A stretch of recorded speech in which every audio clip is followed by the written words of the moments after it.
Est-ce qu'il vous arrive d'avoir des envies irrépressibles de faire une sieste l'après-midi ou même en journée ou peut-être même au volant de votre voiture ou dans une salle d'attente? Il faut savoir que ceci n'est pas normal. En effet, ça peut cacher ce que l'on appelle le syndrome d'apnée du sommeil. Vous souffrez peut-être de ce que l'on appelle le syndrome d'apnée du sommeil si vous avez ces symptômes-là. Bien sûr, ces symptômes-là peuvent évoquer d'autres choses, mais la plupart de ceux-ci évoquent le syndrome d'apnée du sommeil. Votre compagne ou compagnon dit que vous ronflez la nuit. Vous vous réveillez le matin avec des céphalées, des maux de tête, la tête dans le brouillard. Votre médecin vous a dit que vous avez le syndrome métabolique, c'est-à-dire vous êtes à la limite de l'hypertension, à la limite du diabète. Vous vous réveillez la nuit pour aller faire pipi. Vous avez une envie irrépressible de faire une sieste. Que vous soyez en salle d'attente, par exemple, ou lorsque vous conduisez, vous avez envie de dormir, ou vous avez besoin de faire cette sieste pour retrouver un regain d'énergie. Si vous avez ces symptômes-là, n'hésitez pas à en parler à votre médecin pour qu'il fasse le nécessaire pour la prise en charge.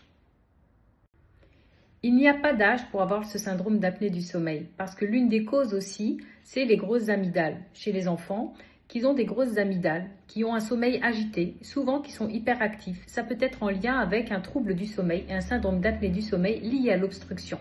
Donc si votre enfant est agité, qui fait pipi au lit, qu'il a des grosses amygdales et qu'il ronfle, n'hésitez pas à en parler à son pédiatre pour qu'il fasse les analyses nécessaires.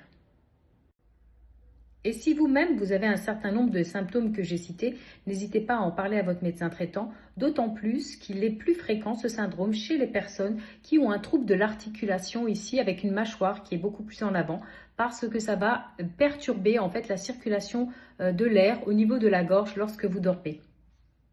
Lorsque vous souffrez du syndrome d'apnée du sommeil, le sommeil est de très mauvaise qualité. Il est de mauvaise qualité, du coup, la journée, vous êtes fatigué, vous avez davantage envie de dormir, de faire une sieste. Il est important de bien dormir parce que c'est aussi au niveau du sommeil que se fait la régulation de certaines hormones. Donc, pour les personnes qui ont un syndrome d'apnée du sommeil qui ne sont pas traitées, il y a parfois la possibilité de prise de poids, de développer un diabète, de développer de l'hypertension et c'est un facteur qui favorise aussi les AVC. Donc, n'hésitez pas à en parler autour de vous et de reconnaître si des personnes de votre entourage ont ces symptômes et d'en avoir recours à votre médecin pour la prise en charge.